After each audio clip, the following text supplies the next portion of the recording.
요즘 여자들이 로망으로 삼는다는 싱글족의 삶에 대해서 한번 이야기를 해보려고 한다. 최근 5년 리포트 결혼 지옥이라는 방송이 있었는데 그 내용을 보니 충격적이라는 반응이 많더라. 방송을 직접 본 건 아니지만 네티즌들이 올린 이야기들을 살펴보니 지금의 결혼과 출산에 대한 부정적인 분위기가 얼마나 심각한지 새삼 느낄 수 있었다. 특히 여자들이 결혼은 물론 출산에 대해서도 극도로 부정적인 태도를 보이는 현상은 정말 심각한 수준이다. 요즘 사례들을 보면 원래 아이를 가질 생각이 없음에도 이를 숨기고 결혼한 뒤 딩크로 가는 케이스가 많다고 한다. 얼마 전에는 연세대 신촌 캠퍼스의 에브리타임에 이런 글이 올라왔다고 하더라. 결혼 전에는 아이를 가질 것처럼 속이고 결혼 후 딩크로 가도 문제가 되지 않느냐는 질문이었다. 법적으로는 최종 결정이 여자가 하는 거니 문제없다는 투였다. 이게 지금 현실이다. 이런 경우는 명백히 이혼 사유가 된다. 내가 알기로는 법적으로도 충분히 이혼 사유가 될 만한 일이다. 하지만 애초에 딩크를 합의하고 결혼하는 케이스도 늘어나고 있다. 문제는 이렇게 딩크로 시작했다. 심지어 싱크로까지 가는 경우도 있다는 점이다. 아이를 가질 의사가 없는 딩크에서 아예 남편도 필요 없는 싱크로 가는 케이스다.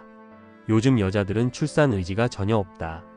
과거 세대의 어머니들은 아이를 낳는 것이 당연한 일이라고 여겼지만 지금의 여자들은 출산이 경력 단절을 가져오고 몸매를 망치며 경제적 손해를 본다고 생각한다.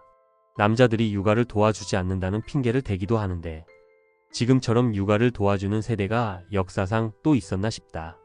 그럼에도 불구하고 여자들은 무조건 남자 탓을 한다. 핑계로 점철된 이들의 사고방식은 결혼과 출산을 더욱 부정적인 방향으로 몰아가고 있다. 결혼을 긍정적으로 생각하지만 출산에 대해서는 부정적인 비율이 꽤 높다. 2021년 서울경제 여론조사에 따르면 결혼에 긍정적인 사람은 많았지만 출산에 대해서는 그보다 14.4% 더 부정적이었다. 정부 자료를 보면 19세에서 34세 청년 중 출산 의향이 있다는 여자는 55%에 불과했다. 결혼을 할 의향이 있다는 비율은 69%였으니 출산에 대한 부정적 태도가 더 뚜렷하다. 특히 나이가 내려갈수록 출산에 대해 기피하는 현상은 더 심각하다. 10대 여자들의 경우 결혼해야 한다고 생각하는 비율이 2%대에 불과했다. 이런 상황에서 출산 의지를 기대하는 건 어불성설이다. 방송 사례 하나를 보면 남편은 주말에도 일을 하며 집안일까지 도맡아 하고 있지만 아내는 집에서 거의 아무것도 하지 않는다. 아침 겸 점심을 준비하는 남편 옆에서 아내는 드라마를 보다가 오후에나 기상한다. 심지어 휴대폰 세대를 돌리며 포인트를 모아 치킨 한 번 먹는 걸 목표로 삼고 있다. 하루 수입이 1,000원이라고 한다. 남편은 쉬는 날에도 밥을 차려주고 식사를 끝낸 뒤 설거지까지 하지만 아내는 소파에 누워 휴대폰을 보며 잔소리만 늘어놓는다. 남편이 신혼 초에는 사랑 때문에 했던 일이 이제는 당연시되고 아내의 불만만 더해져 남편을 지치게 만든다. 결국 이런 모습이 여자들의 로망이라는 싱글족 삶의 현실이라고 생각한다. 스스로 일을 하지 않고 남자에게 경제적 부담을 지우며 모든 책임을 전가하는 것이 그들의 로망이라면 이는 결코 지속될 수 없는 구조다. 이런 모습이 지금 결혼 지옥으로 방송에 나오고 있는 이유다.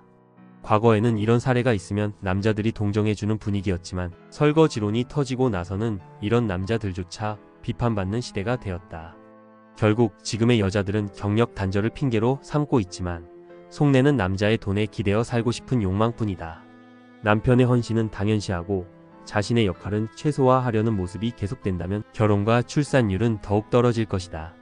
이런 현실을 바꾸지 않는다면 미래 세대도 지금의 문제를 그대로 반복하게 될 것이다.